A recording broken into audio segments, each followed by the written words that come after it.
तहमासिब खान मामा को कैसे जानते? आप लोग एक दूसरे को पहले से जानते थे कि क्या है ये सब? मुझे नहीं समझ में आ रहा।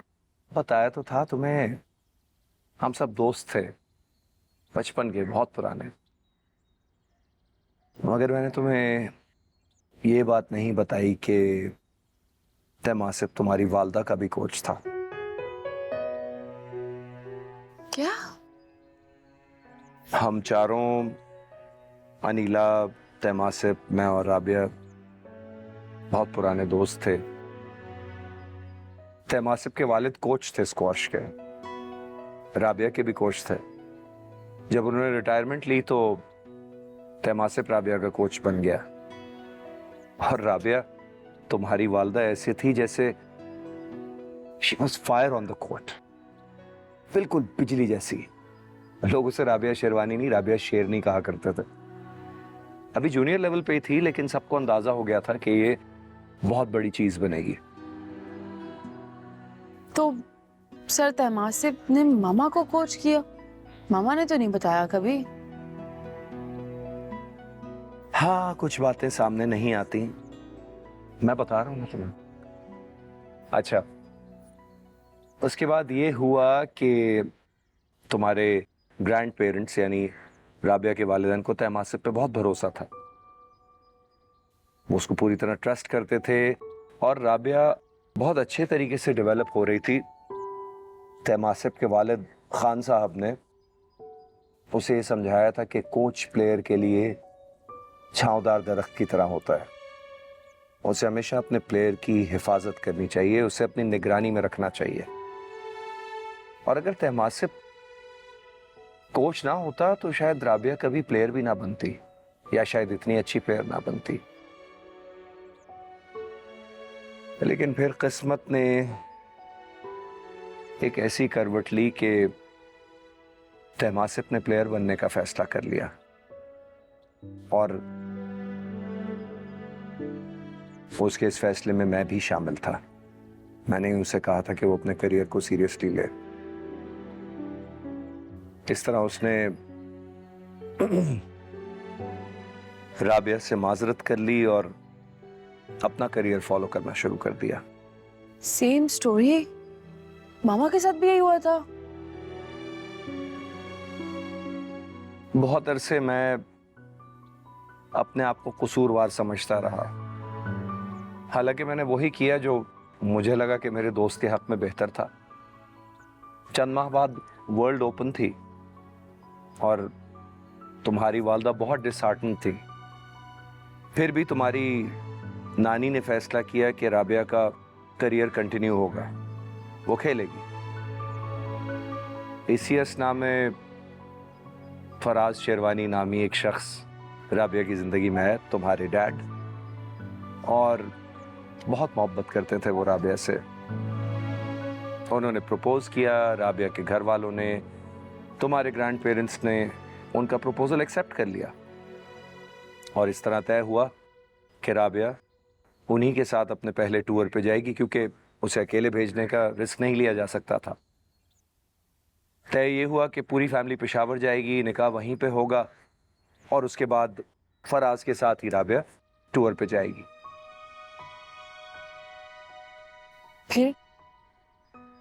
फिर क्या हुआ? क्योंकि मामा ने तो मुझे इतनी स्टोरी कभी बताई नहीं।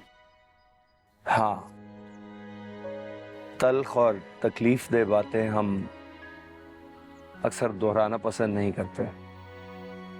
फिर क्या हुआ? पूरी फैमिली पेशावर में शॉपिंग करने के लिए निकली और एक ऐसा हादसा हुआ कि एक बम धमाके में तुम्हारे नाना और नानी शहीद हो गए। तुम्हारी वालदा ने अपनी एक टांग खो दी और उसके बाद उन्हें स्क्वॉश छोड़नी पड़ी। She could not continue. बहुत अरसे वो अस्पताल के बिस्तर पे रही, वहीं उसकी देखभाल होती थी, वहीं तुम्हारे वालिद से राबिया का निकाह भी हुआ। और मसनूई टांग लगा दी गई, जिसकी वजह से उसका स्पोर्टिंग करियर तो खत्म हो गया। कामरान भाई, ये तो बहुत। हाँ, बहुत बहुत तल्ख कहानी है। तुमने मुझसे पूछा था ना कि तैमासिफ ने तुम्हें कोच करने की हामी क्यों भरी। वो इसलिए कि वो अपने उस फैसले की तलाफी करना चाहता था जो उसने इतने साल पहले लिया। मैंने ही जाके उससे रिक्वेस्ट की थी, उसके फार्म हाउस जाके, कि वो तुम्हें कोच करे। हम दोनों चाहते हैं कि हम राबिया का वो ख्वाब पूरा कर सकें जो उस वक्त हम पूरा करने की पोजीशन में नहीं थे। इसके अलावा और कोई वजह नहीं थी। तो मतलब ऑस्ट्रेलियन ओपन पे ये सब आखिरी दफा, मेरा मतलब है आप सब आखिरी बार। हाँ, उसके बाद कभी मुलाकात ना हो सकी। और तैमासिफ के लिए तुम उसकी एक अजीज दोस्त की बेटी हो, वही दोस्त जिसे वो कई साल पहले जिसकी जिम्मेदारी छोड़ गया, उसकी बेटी। इसीलिए तो वो तुम्हें कोच कर रहा है, इसीलिए तो वो इतनी मेहनत कर रहा है तुम पे। इसके अलावा और कोई वजह नहीं है। यानी मेरी अहमियत बस मामा की बेटी होना है ऐसे? नहीं, अहमियत है तुम्हारी। अपनी जात में तुम अहमियत रखती हो, लेकिन तहमासिब की नजर में तुम राबिया शेरवानी की बेटी हो। उस अहद को पूरा करने के लिए वो इस वक्त तुम्हें कोच कर रहा है। अगर इसके अलावा तुम्हें कुछ और लगा तो शायद उसके लिए हम सब जिम्मेदार हैं, और हमें अफसोस है कि तुम्हें ऐसा लगा, मगर ये हमारी नीयत नहीं थी। तो मामा ने मुझे क्यों नहीं बताया? कैसे बताती? एक तो ये बहुत तकलीफदेह बात है, दूसरा वो तुम्हें डिमोटिवेट नहीं करना चाहती। ऐसी बातें तुम्हारे सामने करेगी तो तुम्हारा कहां खेलने का दिल चाहेगा। और तुम अपने कोच से खफा हो गई या तुम्हारे अंदर उसके लिए कोई कड़वाहट आ गई तो तुम फोकस ही नहीं कर पाओगी। And we want you to focus on your game. अब सुनो मेरी बात, तैमासिब के पास चलते हैं, हम उसे समझाते हैं कि हम सबसे ही गलती हो गई। उसे सॉरी कहो, अपोलोजाइज करो, get back on your feet.